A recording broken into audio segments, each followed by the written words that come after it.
Our wonderful parents, Richard and Virginia. Specifically, this event is for dedicating this bench, which serves as a reminder to all who come this way of what can be done with vision, intelligence, and hard work. In a broader sense, however, this bench serves as a reminder of our youths, and then how those years have informed our lives forward to the present day. We have all reflected over the past few weeks on what it was like to grow up in this family and this community. These memories, comprised of humor, fondness, and poignancy, are gems that remind us of where we come from, who we were, and ultimately who we are now. For surely one carries that from which one comes forever. And when it is all woven together, one can see the patterns of the mosaic which forms the self.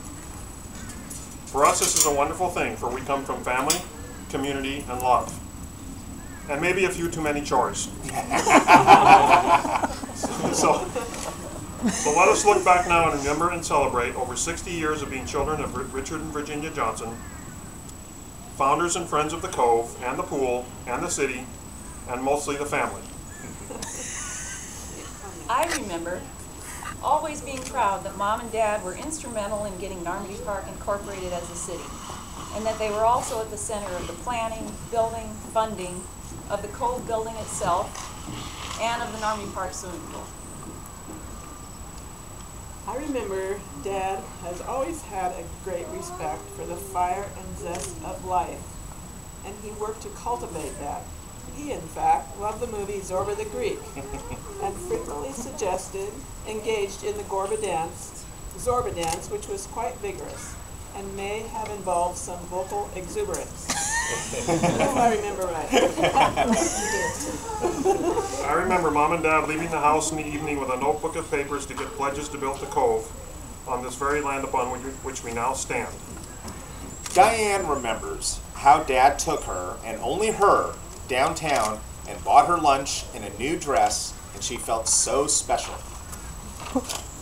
I remember on hot days in late summer, Mom taking us all down the hill below the bench with strings tied to our tin cans, picking loads of blackberries, and climbing back up the hill with our fingers and faces stained purple.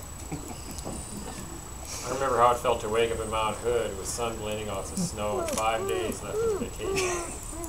The lodge lobby always smelled the same, with a huge fire burning, voices and ping pong sounds echoing, and a giant St. Bernard sprawled in the middle of the floor. I remember, as the youngest member of our family, that Mom and Dad were older than my friends' parents. And still, they were the most active parents and out doing the most fun things. Mom and Dad are still more active and involved than many.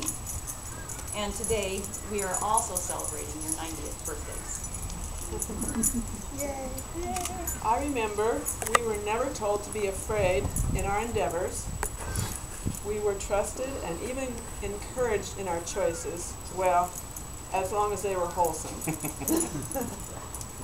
I love being raised without fear, as that has been a very important freedom, and it's easily eroded away. We were reminded to believe in ourselves and do what we love. I remember trips to the always generous and welcoming Rogers clan in Yakima. The road winding down the east side of the Cascades and the air drying out near Cleolum and the firs changing to ponderosa pines, and thinking, this is where I want to live someday. Diane remembers being told to bring in the dog's dish from the front yard. She went outside, searched without any luck, and came back in to tell Mom, it's not out there. Sent out again, and then again. She could not locate the dog dish. Finally, Mom went out and located the errant dish in all but plain sight. With Mom's logic and medical training, she grabbed Diane and a newspaper and said, read it. When Diane couldn't, a trip to get an eye exam followed the very next day, and the glasses that were the result were a great discovery for Diane. She often spoke of the drive home and marveling that all the leaves on the trees were individual and separate, not the green-tinged blur she thought them to be. It would also meant reading would become a special joy forever. I remember community potlucks on the beach, with a long row of tables lined up, all piled high with homemade casseroles, salads, and desserts. And we could eat anything and everything we wanted. What a feast. I remember biking home from the pool still early in the morning after swim practice, rushing to get the chores done so we could make our daily milkshake using ice cream from a huge cardboard tub in the freezer.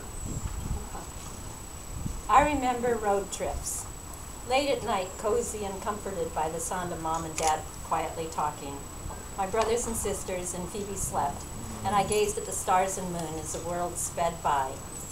During the days, we explored the new landscape and knew that we would soon be stopping at the first ice cream parlor, maybe 21 flavors with a multitude of toppings. Yeah. I remember Mom and Dad were quick to remind us of what was of value, which shook me out of some of my pastimes, such as when I decided to show off by learning to recognize all the models of cars around us on the highway. Mom spoke up and said there were a lot more important things in life.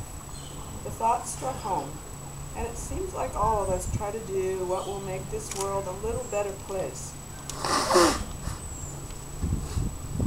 I remember it was dark on a 2-lane highway through dark fir trees.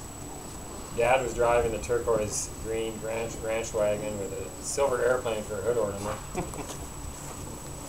For a long time I thought Dad built hood ornaments. What's that? Oh, someone you told me you built airplanes. I thought you built the hood ornaments. In the middle of nowhere, he checked his watch, stopped the car, and we all got out on the side of the highway and looked up at the stars. One was moving. It was Sputnik. The Russians were flying overhead. A logging truck roared past, nearly blasting us off the shoulder into the forest. I remember dancing at the teen dance at the Cove with Terry Gibbs when she was in remission, and we all knew then she would get well and would live forever like all of us. I remember road trips. Mom would sit in the front with the ice chest and make sandwiches one by one and hand them back when they were done. Here's one for Pam. Here, Diane. One time after a stop for ice cream bars, Mom handed out each one to each of the kids in the back seat in the same manner. After a short time later, suddenly Byron piped up, "Hey, where's mine?" We all looked around and there was Phoebe on the floor licking an ice cream stick.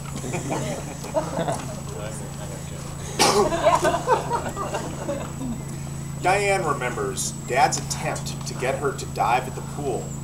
Since all the children were expected to develop some expertise and sport in the water, she was assigned to dive, along with Pam. As her nearsighted eyes couldn't see where the water surface was, she did everything possible to persuade Dad that diving wasn't her sport.